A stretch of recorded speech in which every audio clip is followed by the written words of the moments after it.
Hey guys, welcome back to my channel. So today I'm going to be showing you guys how to do an oil change on a 2006 Mitsubishi Eclipse, and this happens to be the GS version, which is the 4-cylinder engine. So first off, what we're going to need to do an oil change, you're going to need a set of a ratchet with sockets. You're going to need a wrench to grip the oil filter and take it off. You're going to need your oil filter, and you're going to need your oil, your type of oil. Just consult your owner's manual and you should find what kind of oil it has. And then if you want to replace your drain plug, you get a drain plug. This one happens to have the gasket that comes with it. And that's basically it, guys. That's all you're going to need to do it. And if you can't find your owner's manual, you don't have it, sometimes on the cap it tells you what kind of oil you should use. Like this one, it says 5W20. So the first thing you want to do is unscrew your oil cap. That way the oil will drain faster. And I have this set up right here with the light, but I'm gonna take it off for now. That way we can lift the car up. So let me put you guys on this thing right here. We're gonna close the hood. After you take the drain plug out, and the next step you're gonna do is you're gonna use whatever method you're gonna use and raise the car up. And I'll get back to you guys when I do that process. Alright guys, so the next step once you get your vehicle jacked up is you want to have somewhere where you're gonna put the old oil once it drains out. And then we're gonna take out the bolt, the drain bolt, which is right there. It's right beside this big pipe on the 4G Eclipse. And right beside that is the oil filter. Very convenient. The makers of this car really were smart when they built it. And the way this oil filter is pretty smart too. It's not sideways to where it'll spill out. It's, like that, which is easier. But anyway, so once you do that, you want to determine what size socket for that drain bolt. And I already figured that out for you guys. It's going to be the 11/16. And if you're using metric, it's going to be 17 millimeters. I'm going to use the 11/16 because that's the size my set had. It doesn't have a 17 millimeter, so I can use my socket. But anyways, let's go ahead and take this off. All right, so we're going to take this drain bolt off.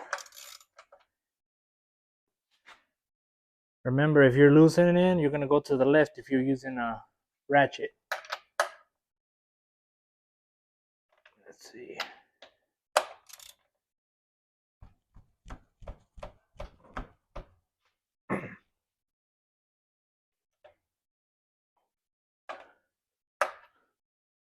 I had trouble with my socket, so I'm going to try a 17 millimeter, see if that one gives way better than the other one. Let's see.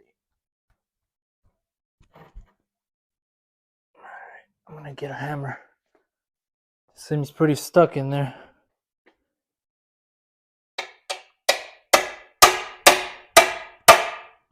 Alright, so now that we have it loose, there we go. Now it's loose.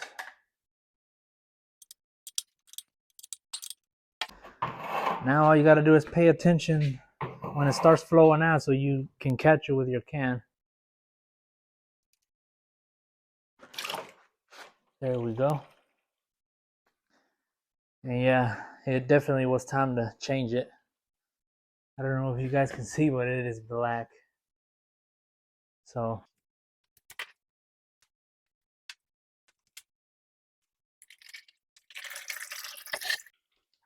and also what you want to do is get some of this oil and rub it on your new oil filter on the gasket part. Just like that, so it'll get a stronger hold. I know this is old oil, but I mean, it's going to be fine. It's just on the gasket. No big deal. And I'm using a MicroGuard extended life. It says it can protect up to 10,000 miles.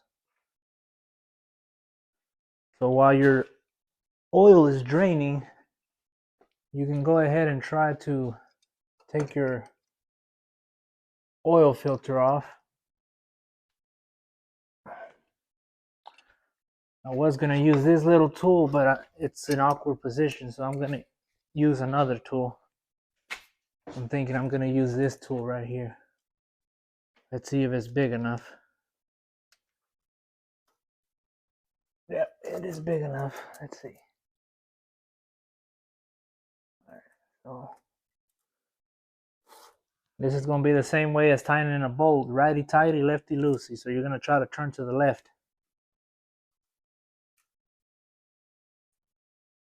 Just like that. Just like that. And once you get it going, you should be able to just do it without the tool. Like I'm showing you now, I'm just turning it by hand now.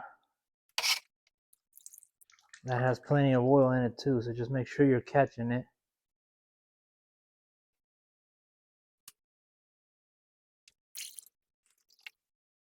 You just want to keep waiting until it drains. And right now you can also put your new oil filter back on.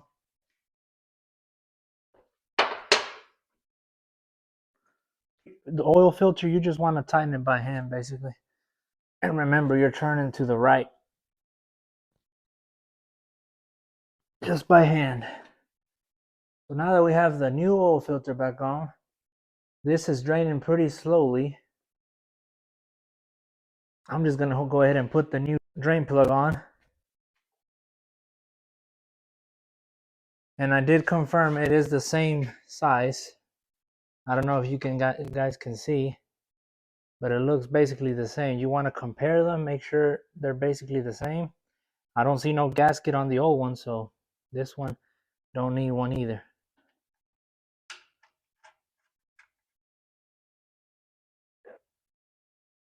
Tighten it by hand and then use your whatever tool you use to take it off, which I use the 17mm wrench. That's what you're going to use to tighten it up.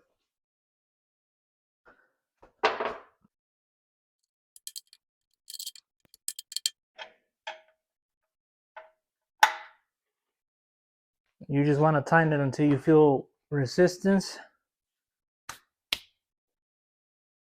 And after that, what I like to do is I lower it and then I put the new oil, recheck, turn the car on, make sure it's not leaking oil, and then I'll consider the job well done.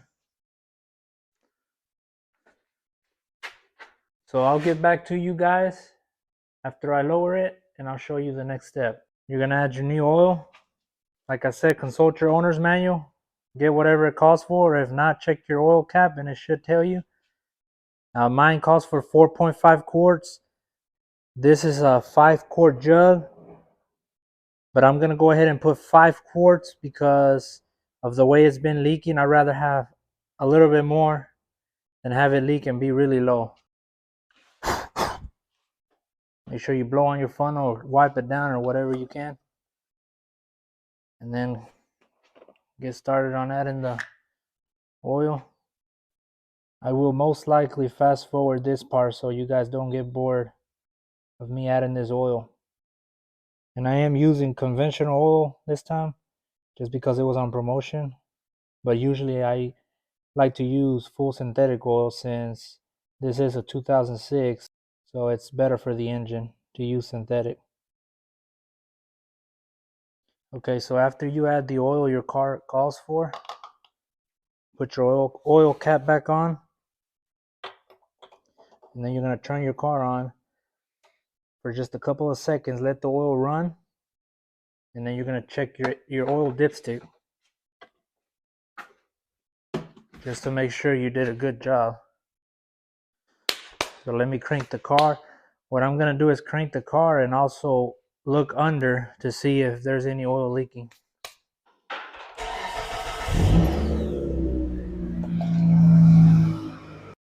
Alright guys, so I cranked the car And I did check and I don't see any oil, but I will prove it to you guys if you want. So yeah, I would consider that a job well done. Hey guys, last but not least, after you're done doing your oil change, the way I do it so I can know when it's time to get another oil change, since this is a 2006 Mitsubishi Eclipse, what I do is go on the trip, find the one with the biggest number, and reset it. To reset it, you press and hold and it'll go to 0. Let me show you. Okay, and that's all you do. That is how to tell when it's time to get another one, because once this number reaches 7,000 or whenever you want to change it, you know it's time. Like I said again, I hope you guys enjoyed this video. Like, comment, subscribe.